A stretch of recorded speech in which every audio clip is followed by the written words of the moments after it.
Hi, welcome. Enjoy the content, subscribe, and turn on notifications. Logan Carter always believed his life was under control. A regular guy, hardworking, devoted to his family and his own principles. Married for over 12 years to Claire, a woman who, in everyone's eyes, was simply flawless. Intelligent, charismatic, with a charming smile that seemed capable of lighting up any room.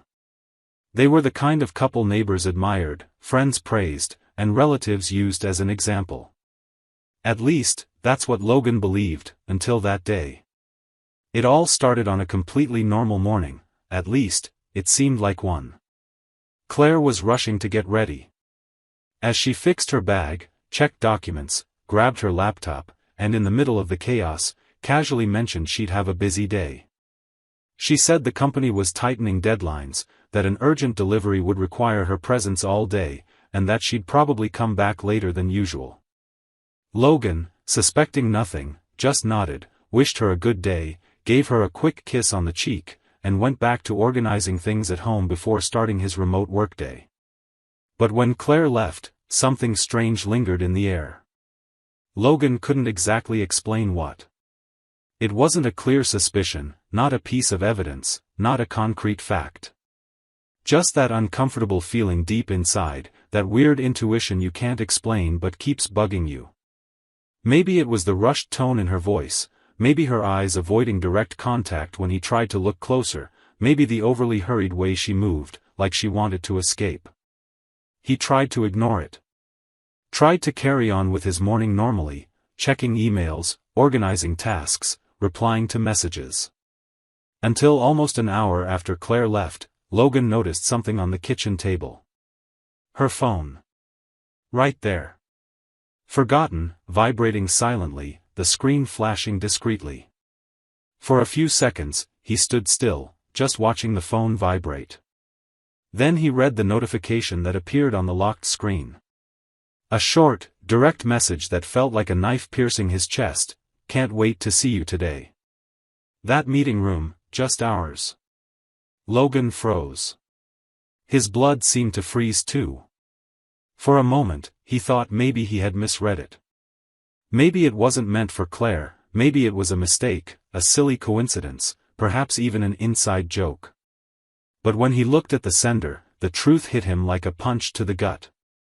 Daniel Hayes. Claire's coworker. A familiar face. Someone who ironically had sat at their dinner table, eaten barbecue made by Logan, held a beer while laughing at jokes told in the backyard, pretending to be a friend, pretending to be loyal. Shock gave way to an uncomfortable emptiness. His hands began to sweat. His heart raced. Logan stared at the phone like he was holding a bomb about to explode. His mind screamed telling him he should leave it alone, wait, pretend he hadn't seen anything. But his instinct said otherwise. It told him there was a much bigger truth hidden here, something far more rotten than he was prepared to uncover. He took a deep breath, picked up the trembling phone, hesitated for a moment. He glanced at the door, as if expecting Claire might suddenly return and catch him red-handed. But she didn't come back. And then, he unlocked it. Typed the password he knew by heart. After all, they had always trusted each other. Or so he thought. As soon as he opened the gallery, everything collapsed. Photos, dozens of them. Some videos. Screenshots of conversations. All stored there so naturally, like this was part of Claire's life for a long time. And, in fact, it was. Logan just didn't know. The first images were enough to make his legs weaken. There they were. Claire and Daniel. Holding hands inside the car. Hugging, smiling, kissing in the company parking lot. And what hurt the most, photos from a motel room in the neighboring town. She, who always claimed business trips, important meetings, unavoidable happy hours, she was there, in another man's arms. With every swipe on the screen, more evidence surfaced. They were having a relationship. Not a recent fling. This was something built, nurtured, maintained secretly like two teenagers living a forbidden adventure. There were audio messages. Voice notes Logan needed courage to listen to. And when he pressed play, it felt like the ground opened beneath his feet. "You make me so happy. I never imagined I could feel something like this again. I want to see you today. Just today isn't enough, but it's all we have, for now. If I had the courage, I'd walk away from everything. Just so we can truly live this." And Daniel's reply, to complete the blow to his chest, "We deserve it. I just hope you make that decision soon. I'm here, waiting for you." Logan's face turned pale. His whole body trembled. His breathing became heavy, labored, like the very air had thickened and become harder to inhale. He tried to stay calm. Tried not to break anything, not to scream, not to throw that phone against the wall. But the impulse was there. Because at that moment, he understood that his entire life, everything he believed, everything he built, simply no longer existed. He sat in the chair, put his hands over his face, and stayed there for a few minutes trying to organize his thoughts. But they came disordered, tangled, violent. While he tried to understand, flashes of his own life came crashing into his mind like shards cutting through his thoughts. He remembered birthdays, trips, Christmas dinners with family, plans, conversations about having children, dreams built together. All tainted. All dirty. All fake. He stood up, walked back and forth, pressed his hands against his head, as if that could stop the thoughts hammering inside. But they didn't stop. On the contrary, they grew clearer, stronger, crueler. He began remembering the times Claire said she was exhausted. The flimsy excuses. The last-minute cancelled plans. The phone calls she answered in the car, away from him, speaking softly, looking sideways, saying it was work. At that moment, he realized it wasn't just betrayal. It was the lie. It was the fact that while he dedicated himself, gave everything, did everything to maintain that house, that marriage, that life. Claire smiled at another man. Offered her best to someone else. And Daniel. Daniel pretended to be his friend, shook his hand, looked him in the eye, shared jokes, while behind his back, stole the most sacred thing a man can have, trust. But in the middle of all that pain, all that collapse, something inside Logan started to change. Sadness, which came like a heavy suffocating wave, began giving space to something else. A coldness he had never imagined he carried inside. A cruel, merciless clarity. And for the first time, he understood. Understood that he wasn't facing a simple betrayal. He was facing a decision. A choice. Made by two people. Conscious. Premeditated. Planned. And Logan, staring at the phone in his hands, murmured to himself, his voice firm, barely recognizing his own tone, "You made your choices, now you'll learn what that costs." Because at that moment, he knew. This was far from over. Here was just the beginning. Logan wasted no time. He transferred everything to his computer. Photos, videos, screenshots, conversations, audio files. Nothing escaped. Each detail became a named, dated file, organized like a timeline of a carefully built lie. A painful, humiliating, disgusting sequence. Once he finished organizing all the photos, videos, audios, and screenshots, Logan looked at the computer screen and knew exactly what he needed to do. He considered waiting for Claire to come home and confront her directly, but he realized that wouldn't be enough. The lies were too big, too filthy, to end in a simple argument between four walls.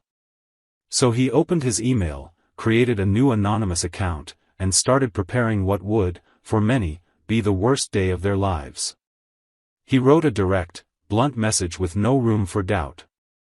It began like this: "You need to know who, in reality, are the people around you."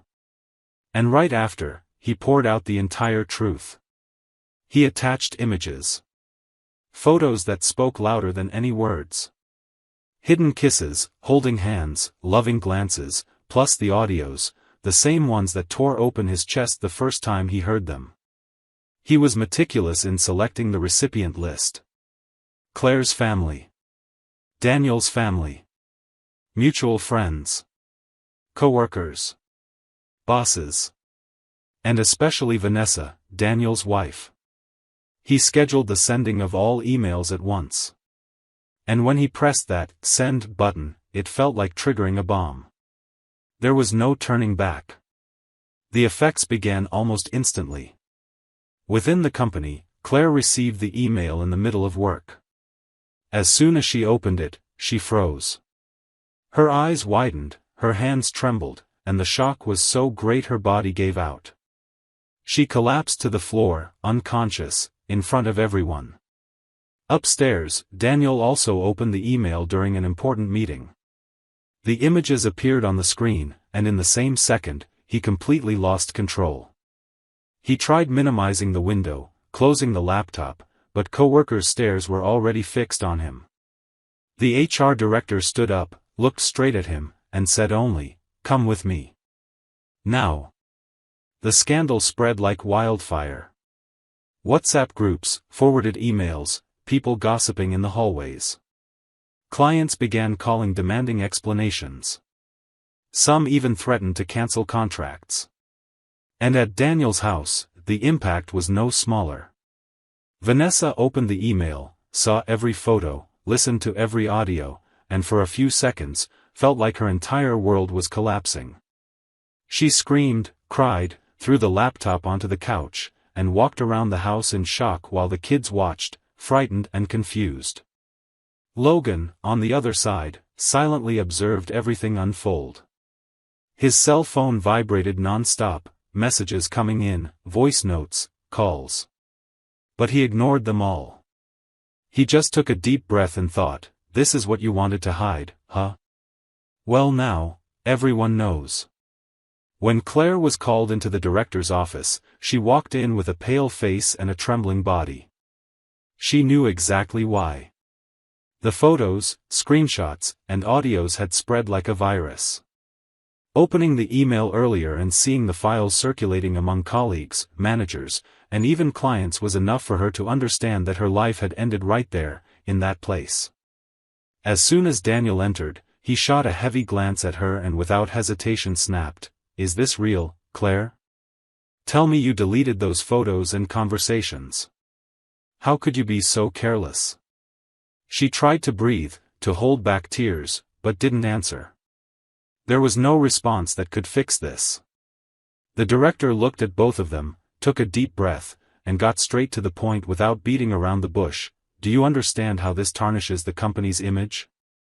Do you realize this has affected clients, partners, and even our institutional reputation?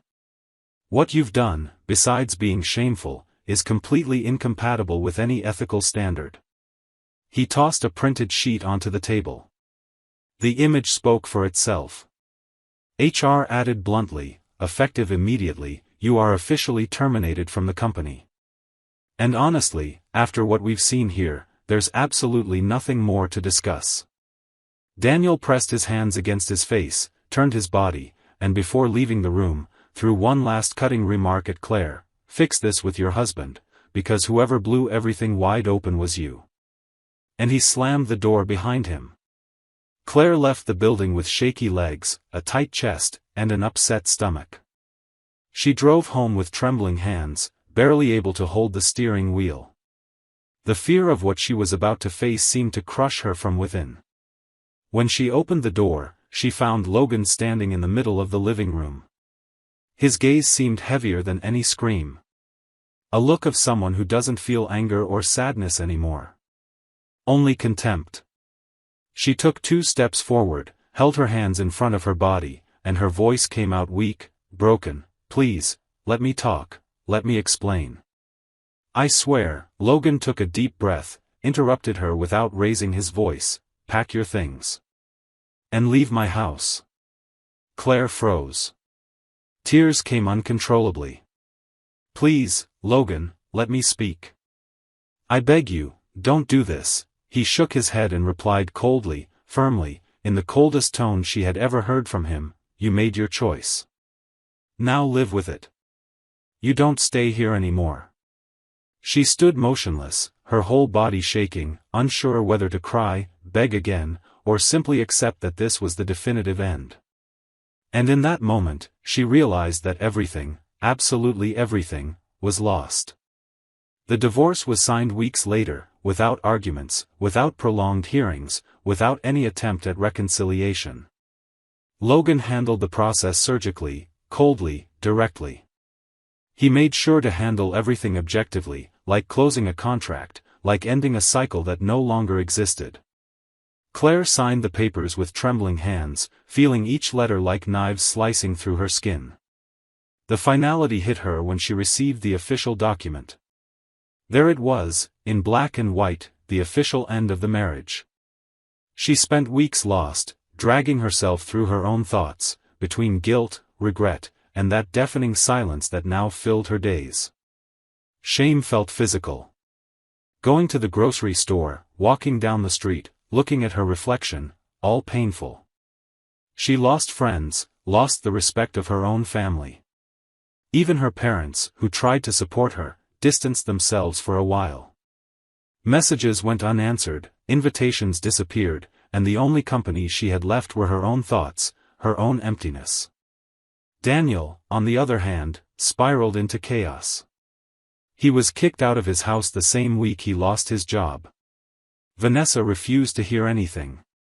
She threw his suitcases onto the sidewalk, blocked him on all networks, and made sure to tell every relative, every friend, and every acquaintance that the man she lived with for years destroyed their family. Their children, who until then saw him as a present father, started treating him like a stranger, a visitor who had done something unforgivable. He tried to rebuild. Knocked on doors of acquaintances looking for work, but the story spread so fast that doors closed before he could even touch them. He ended up living in a small rented apartment, with used furniture, a mattress on the floor, and a void that seemed to crush his chest. Vanessa, determined, focused on her children and her own peace. She moved forward without looking back, as if Daniel had ceased to exist. And, in fact, to her, he had. Claire, after months stuck in the same suffocating routine, understood that life wouldn't stop just so she could fix the past. She sought help, started therapy, threw herself into courses, occupied her mind with anything that could pull her out of that hole. In the middle of this process, she met someone. A man who, like her, carried scars. Divorced, father of a little girl, someone who knew exactly what it was like to watch his life fall apart. They started talking, built a friendship that, over time, turned into something more. And unlike everything she had experienced before, this time she learned to value what she had once thrown away. Time passed. Logan distanced himself from everything. Sold the house, left the city, changed states. Disappeared from social circles, groups, contacts. Lived for a while like he wanted to be invisible. And in this decision to step away, he found his own freedom. Rebuilt his life from scratch. Years later, at a family party hosted by Vanessa's niece, a familiar face walked through the door and for a few seconds, silence took over the entire room. Logan arrived. But different from the broken man everyone remembered, that was another man now. Lighter, more confident, happier. By his side stood a woman. And with her, 2 young children whose smiles proved he had started over, and started well. What stunned everyone was discovering who that woman was. An old friend of Vanessa's. Someone who, in the past, had tried to warn them, tried to open their eyes, tried to tell them. And who, back then, was ignored, dismissed, treated like someone meddling where she wasn't wanted. Logan looked around, greeted some people, politely smiled at others. His gaze crossed briefly with Daniel's, who was standing alone in the corner of the party, holding an empty glass, trying to seem invisible. Daniel lowered his eyes, unable to meet that stare. The silence was awkward. Claire, sitting farther away, watched the scene with a mix of shock, regret, and pain. She saw the man she once swore to love now happy, fulfilled, with a new family, while she held her own emptiness in her lap. Time, once again, made sure to teach, in the harshest way possible, that choices have consequences. That those who plant lies reap loneliness. Those who betray destroy not only the one betrayed but also their own lives. And however long it takes, life always finds a way to show that whoever destroys another person ends up destroying themselves. Thank you for watching the video. If you enjoyed it, don't forget to subscribe to the channel and turn on notifications so you won't miss any updates. See you next time.